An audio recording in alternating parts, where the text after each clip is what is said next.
মেলা মেলা মেলা বাংলালিংক 4G সিমের এক বিশাল মেলা।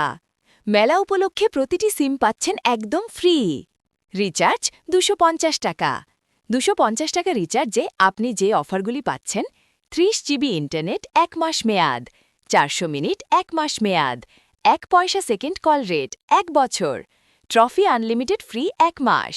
তাই আর দেরি না করে এক্ষুনি চলে আসুন ফকিরপাড়া রতন ভাইয়ের দোকানে। সাথে নিয়ে আসুন আপনার ভোটার আইডি কার্ড। বাংলালিংকের সাথে থাকার জন্য ধন্যবাদ।